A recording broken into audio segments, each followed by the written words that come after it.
Hey guys, welcome back to Clownfish TV. This is Neon, and this is another Assassin's Creed Shadows controversy. Apparently, the game is going to feature same-sex romance options. So not only do we have a black samurai that is being retconned to be historically accurate, but that black samurai can also be gay, because this would have happened for sure in feudal Japan. This absolutely positively would have happened in feudal Japan. So let's talk about the latest controversy. We have a couple of gaming outlets being like, "Oh my God, guys, there it is! Suck it, chuds!" And I'm like, well, you do you, boo. But I think Ubisoft might be told to suck it by gamers, because it's not getting quite the reaction that I think they were hoping for. And this is just another blow against AAA gaming. And again, look, I don't have any problem with there being gay romance in a game, right? I don't have a problem with that. But this is a game that was apparently being peddled as being somewhat historically accurate. And there's been a lot of controversy attached to it. It is massively historically inaccurate. We have, a female ninja and a black samurai. And Yasuke, the samurai character, was supposedly based on a historical figure, but as it turns out, that guy was not a samurai. And that whole narrative was created by a white guy who looks like Tom Cruise. If I'm following this correctly, right? Which is very ironic, given Tom Cruise was in a movie where he was a samurai or whatever. So let's talk about this before we get into it any further. Please subscribe for more pop culture news, views, and rants. Guys, go out to Patreon, patreon.com/clownfishtv. We're going to try to ramp up our podcasting. You can get podcasts early out there. Just trying to build a life raft from YouTube, because you never know, right? You never know how things are going to go, especially in these unprecedented times. This year has been kind of crazy. So I think we'll go out to Game Rant first, and then we'll go to the Gamer, which is always good for a laugh. But yeah, it was speculated a couple of months ago that they were going to, let you get your gay on in Assassin's Creed Shadows. And again, I don't care. It doesn't personally bother me that much that they offer this in the game, right? Because if you want to play the game, you want, the way you want to play it, whatever. But again, this is a game that was supposed to be historically accurate. The Japanese hate it, from what I understand. I don't know how it's going to sell. It might sell really well. I mean, I'm going to disclaim right now, I have no idea if this is going to impact their sales at all, or if normies are going to be like, yeah, okay, cool. Afro Samurai, we're going to play this game. That's awesome. I have no idea. I'm just telling you that the reaction from most gamers has not been positive. The reaction from the Japanese has not been positive. A lot of people are like, what the hell? And this is coming out in a year where there's a lot of controversy attached to AAA gaming. A lot of talk about DEI in AAA gaming. And we're seeing a lot of AAA gaming studios implode. And I think the DEI component is a huge reason why a lot of them are imploding, because gamers are like, yeah, if I'm shelling out $70 or $70+ for a game, I don't want to be lectured at in the game, or by the developers or the sensitivity readers or the consultants or whatever.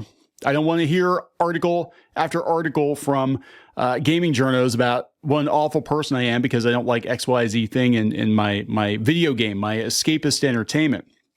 So yeah, Game Rant had it. They said Assassin's Creed Shadows will feature same-sex romance options. Unlike Odyssey and Valhalla, most romanceable NPCs in Shadows won't be player sexual. What the fuck does that mean? Player sexual? Is it Naoi and Yasuke will hence have different romance options, with the game also being set to offer platonic relationships in a samurai game, in an action game. Why do we have to, here, let me ask you this. Why do we have to have romance options in these games at all? Why can't we just kill people? That's the point, right? Assassin's Creed, not Player's Creed. Not what is player sexual? Will somebody tell me what player sexual means? Anyway, Ubisoft officials revealed quite a few new details about Assassin's Creed Shadows in a recent interview, including the confirmation the game will feature same-sex romance options. But the way romance in general will be handled in Assassin's Creed Shadows will be slightly different compared to the last few entries. Okay, so I have not kept up with Assassin's Creed. I don't care.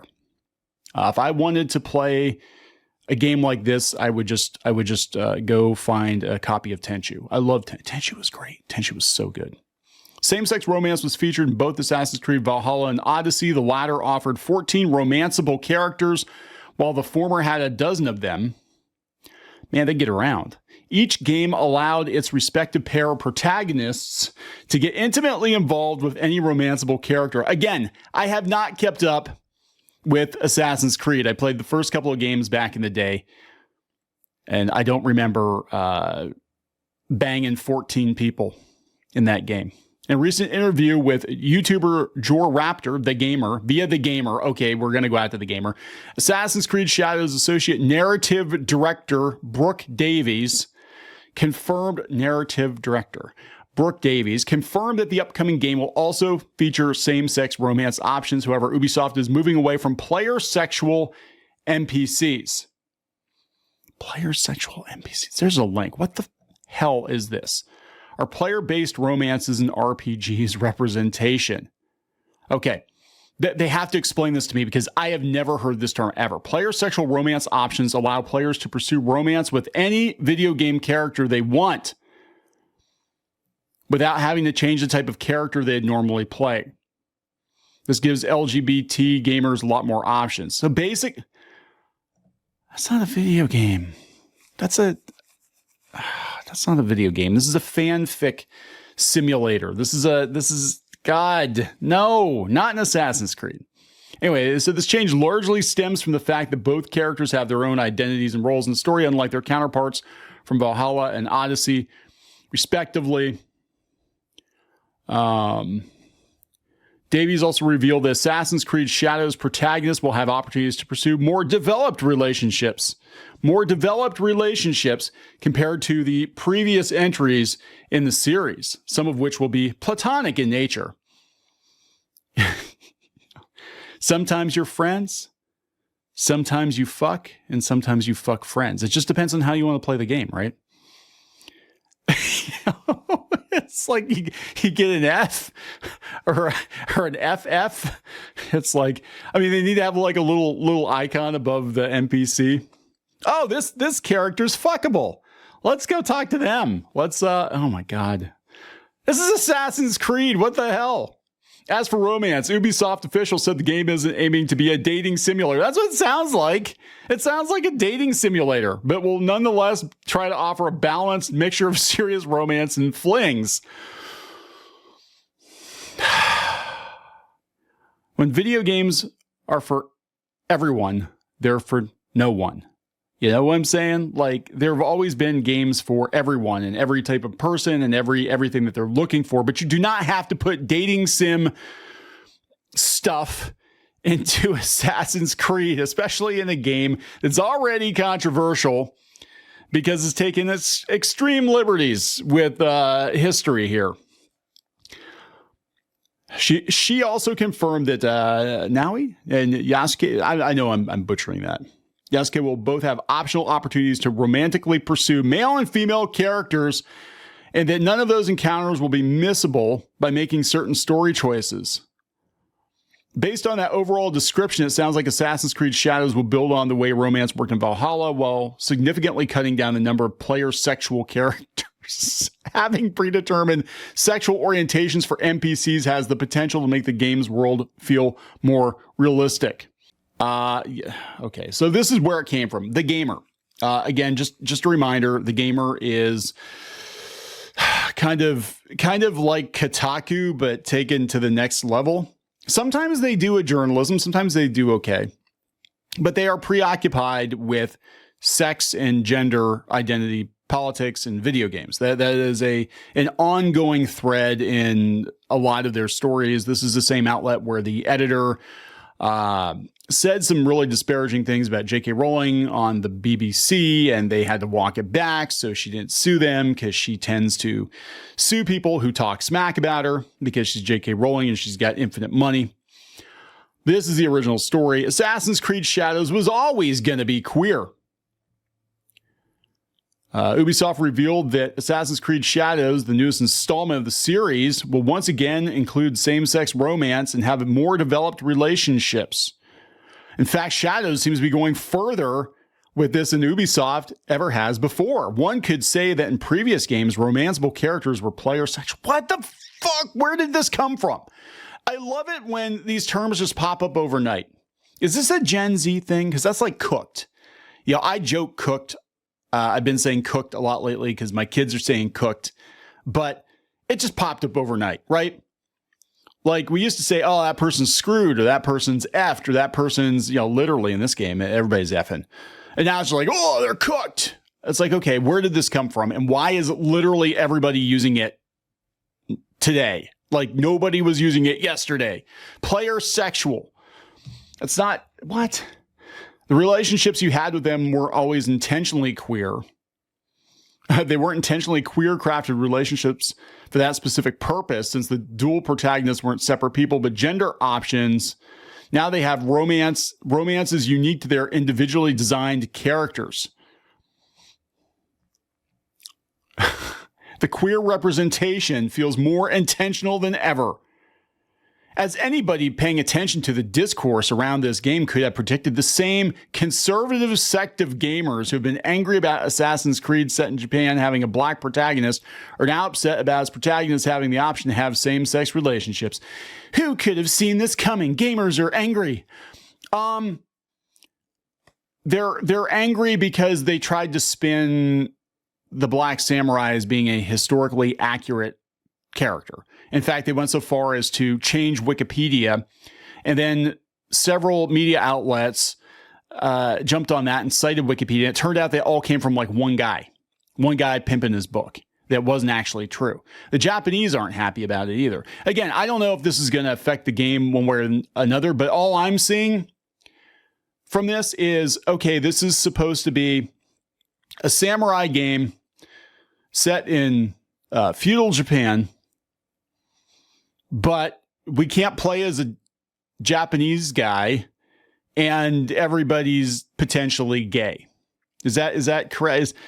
It's called Assassin's Creed, not Player's Creed, not Fucker's Creed, not Fornicator's Creed. You know what I'm saying? Like, why is this even in the game at all? Why are we putting romance in the game called Assassin's Creed at all? I'm not angry about it. I'm just not going to buy it. I don't care. And I heard too, and I haven't seen the clip. I joked in a video talking about this game. I said, they're going to be so stereotypical with this. What are they going to do? Like give the black guy like rap music or something. And they're like, oh my God, they did it.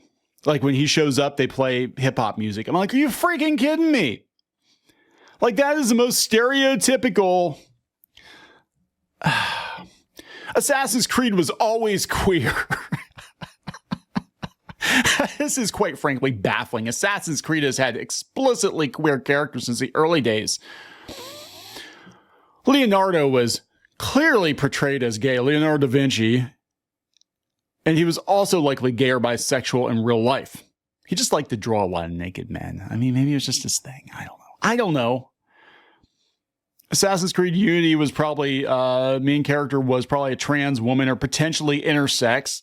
Same game also portrays the Marquis de Sade, who was definitely bisexual. Then, of course, we get Assassin's Creed Odyssey and Valhalla. I have not played those, in which you can choose the gender of your protagonist. Regardless of who you choose, you can bone down with pretty much every romanceable character. This is an actual line. You can bone down with pretty much every romanceable character. So it's already been established in modern AC games. You can make your protagonist bi unless you opt out of those romances, which you can. So why would Shadows be different? This feels like the kind of thing you'd be angry about only if you were expecting conservative politics to unqueer gaming protagonists, which I would say is naive optimism from this group.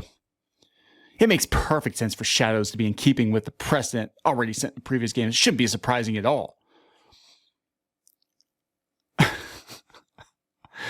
Why is Yasuke queer? Because it's not enough. It's not enough to be black. It's not enough to be gay. You have to have at least 2 or more checkboxes to make sure that Sweet Baby Inc. gets their sweet money from BlackRock or whatever. That's how it probably. I am joking. I don't know specifically, but I do know that it's never enough. Just like, oh, we got a black dude. No. He's got to be black and gay and trans and disabled and pansexual. And what else can we throw on here? Yeah, we can't just have, and also we're going to make sure the whole game revolves around this character because, nobody wants a game set in Japan to have a Japanese lead, a male Japanese lead. Nobody wanted that. Why is he queer? It'd be reductive to say the ridicule from these players is simply because queerness is included. The focus is on the fact that Yasuke specifically is gay. The discourse has shifted from Yasuke isn't a samurai to he wasn't gay. First, just searching the phrase samurai gay. As I'm prone to do every day, I'm looking for gay samurais, okay? Just searching the phrase samurai gay will lead you to countless pages about homosexuality in Japan and how it was a common practice for older experienced ninja to train younger warriors to, oh my God.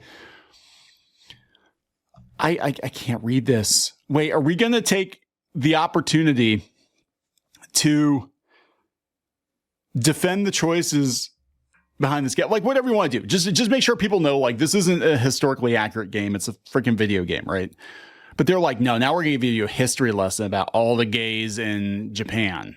I'm like, oh my God. There have been artistic representations and records of homosexuality in Japan dating back to the 1500s. It's not beyond the realm of possibility. Secondly, allow me to point you to my colleague Jade King's piece about how Assassin's Creed doesn't care about historical accuracy. That should have been the first thing you led with. But you wanted to do a whole article about queer samurais, queer black samurais in feudal Japan.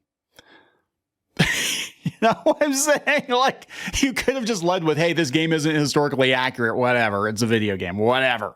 That would have been enough. Actually, they could have led with that at the very beginning. Ubisoft could have said, yeah, this is it's not real. It's just a game. And that would have calmed a lot of the noise, but they leaned into it. And then people started citing Wikipedia. And I think Ubisoft people citing Wikipedia. I know some of the game journos were citing Wikipedia, and it turned out it was all bullshit because they were all going back to this guy's book, which was speculative history. It's a white dude that wrote it. Like, this whole thing. Like, I don't know if normies are paying any attention to this. I don't know. I really, truly do not know. I don't care. I just think the drama around this is fascinating, especially given the place that AAA gaming finds itself in this year, where studios are being shuttered and gamers' voices are being heard because they're rejecting games like Suicide Squad. For whatever reason, they're dumping hundreds of millions of dollars into titles that gamers are not playing. And I don't know how this one's going to do. I don't know what the benchmark is. Some people are going to pick it up just because this is Assassin's Creed, right? But I think the damage has been done. I mean, people Google it and they're just going to see all this freaking drama. And this was Ubisoft. This was gaming journos. You know, gaming journos stoked the fire. You could have just said, yeah, it's not historically accurate. It's just a fun game. Left it at that. Yeah, you can fuck whoever you want to fuck. You can fuck a bear. Who cares? Who cares? Whatever. Let's talk about the game. Let's talk about the gameplay mechanics. Let's not focus on that. If you want to have a fun side quest, or whatever, that's on you, man. But yeah, they made drama around this game. These outlets, like The Gamer, like Kotaku, like Polygon, threw kerosene on the fire, and people working at Ubisoft probably helped throw kerosene on the fire. And I don't know what's going to happen. I just know there are a lot of games out there. And a lot of them don't have controversy attached to them like this one does. And controversy isn't good marketing anymore. It actually just scares customers off. So, going to wrap this one up. Please subscribe. We'll talk later.